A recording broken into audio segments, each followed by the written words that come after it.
Hey y'all, thanks for joining me. There's a whole lot of happiness on this desk right now. This video is going to be about my Moleskine planners. But before I talk about the planners, I want to talk about the journals first because they were a gateway to these. So I'm going to set these aside for a second. My first journal was this one, and I toted it around with me for the better part of a year and a half. And I thought, wow, after toting it around that long and it still is in this good of shape, maybe I should look into using these more. And say what you want about the Moleskine paper, which, you know, there's a lot to be said there.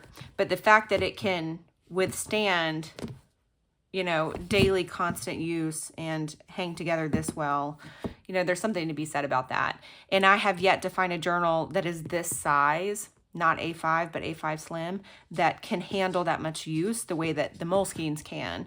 So that's why I kind of jumped down the Moleskine rabbit hole, and I ended up using their planners as well. I also have on my desk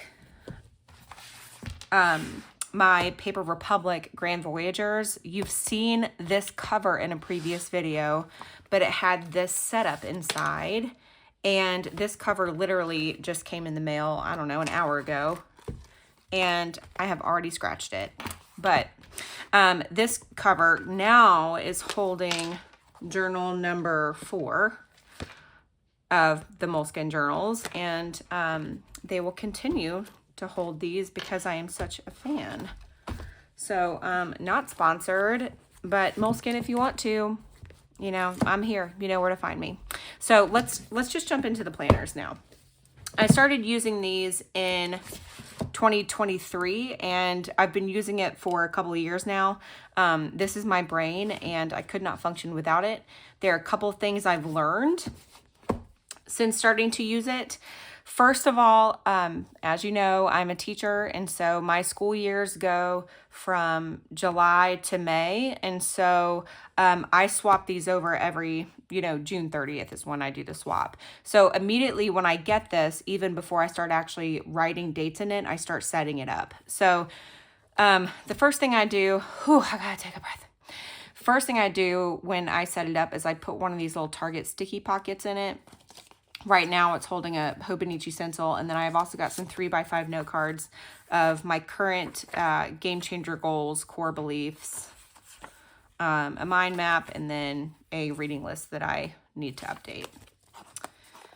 I put my school year calendar up here in the front because I'm constantly referencing this, and my goal is to be off my phone as much as possible. The other thing that I do is I set up I use the months to track personal things, but I go ahead and draw the line here between Friday and Saturday so I can see where the weekends are.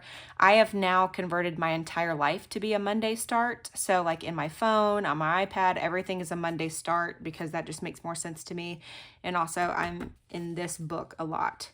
I also, let's see if I can find this page. There we go. At the front, I take my pacing guides for the curriculum that I teach, and I just pasted these right in front so that I don't have to get on a computer to reference it. And then I also set up my trackers. This was a timetable, and I think it had like Monday through Friday on it, but there's 2 sheets of it. There's this one and then this one. So I just listed 1 through 31, and I put the days, Thursday, Friday, Saturday, Sunday, whatever, and I marked between the weeks. And I use this to track personal things. In past books, I've used it to track like a Calendex for curriculum. This is just a better way to use this page, in my opinion. I also go ahead and set up my payroll dates, any vacation dates, and then my week numbers. Our curriculum is based on week numbers, and so I put all those in there with like a little stencil. I set up the back as notes pages, so I know I won't need anything after basically after June. And so once I'm in my next year's book, everything after that, these 6 months extra are just notes pages. And so I numbered them, and I created an index, and I just put anything that I think I'll need in here. So I have this is a list of just some digital resources like digital sewing patterns that I have and digital recipe books that I have. I also start making notes on the units I'm about to teach. So you can see I've got the 2 courses, algebra and Excel, that I teach. Just some notes about things that I want to do differently for next year so that I can carry this into my next year's planner. Okay. Let's see. 1, 2, 3, 3.1. Okay. Now we're at the weeks. So this is what a typical week looks like for me. I know this is a little chaotic, but this is how my brain works. So just checking to make sure I'm in frame. Is this week? It's not. Here's what my typical week looks like. I've got my week number here. I pick a color and I highlight the month and the day and the date. And then if I remember to, I use this right side for bullet journaling and I highlight the day that I'm bullet journaling in. Sometimes I'll add a sticky note down here. This was just for the content that I'm teaching that day. But I also, at the top here, add reading, watching, listening, learning, and connecting. And I have really enjoyed over time going back through and just looking at like the media that I'm consuming, the people that I've been keeping in touch with, and just kind of tracking that here. And you'll see more of that as I go throughout this planner here. So I have it set up with just basically columns. So along the left side here, I have this split, and everything in this section, that's my personal stuff. So you can see it's a very small section because I don't have a whole lot going on. Anything here is things that was pre-planned for that day. So boxes are tasks. So it's kind of like bullet journal. And then dots are time-bound things or events. A star means it's really important. And then a dash means a note. And then on this right side, I just bullet journal. Up at the top, I have some signifiers of like week-specific tasks that I know that I need to do every week. And then I also have a horizon list. These are things that I know are coming up that I just want to kind of catch a pulse on and make sure I don't miss. So that is my basic week setup. I wanted to kind of show you how it has evolved over time.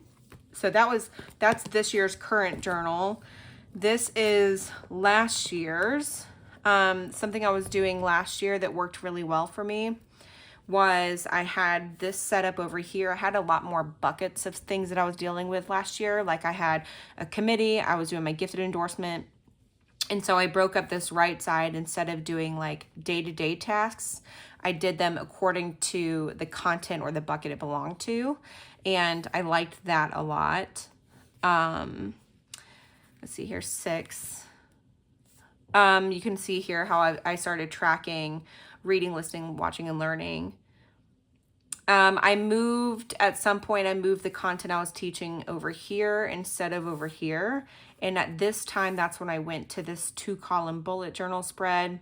Another thing that I started doing that was really helpful was whenever I had finished migrating all the tasks for that current week, I put a little check down here at the bottom so I knew that all of those open loops had been closed. Another thing I really like about this journal is that it's almost half letter sized. I mean, close enough. So I could take a piece of paper and fold it in half and just trim off the top and the bottom, and I can just put it inside the journal for the week that I need it on. So again, the whole goal, right, is to not be on my phone. So I can print out things and then tuck them into the journal for the time that I need them. Let's see, I've got a couple other tabs here of just random things I think I wanted to show you. This was a couple weeks I went into a traveler's journal. And so for archiving purposes, I ripped those out and I just taped them in here and they archive on my shelf. This was just another weekly spread. You can see the 2-column bullet journaling happening. I love seeing this. I got really obsessed with Medium Build. He's still one of my favorite artists. And then I think I tabbed this one because of this picture here. The funny things that the kids give me, I love just taping them in. You can see down here, I started putting my lesson plans down here, but that didn't feel like enough space. I've also got some dinner plans over here on the personal side. I've got little hearts for things that I'm grateful for. Yeah, it's a little chaotic, but that's how my brain is. My brain's just a little chaotic. This is the OG planner. This is the one that started them all. Let's see if I can show you some of my, yeah. So I originally started my monthly calendar like this and was color coding things, but I decided that was just too much. And I had some personal metrics. I was having some health related issues. I'm diabetic and some of those symptoms were starting to come up.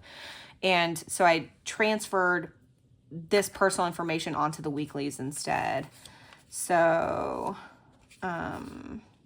okay.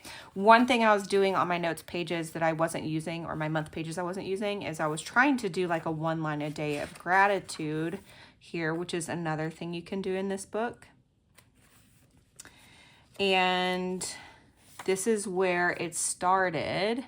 You know, it's funny. This is October of 2023. And I was researching grad school, and it is now February of 2026, and I'm finally doing it. Finally going to grad school. I did it. Well, I'm doing it. And then lastly, this is the last one I tabbed, just so that you can see. I know, man, I know the paper's not the best. I know. But it is really nice to just have such a tough little book that can withstand constant daily use. So that's it. That's just what I wanted to show you. Thanks for watching.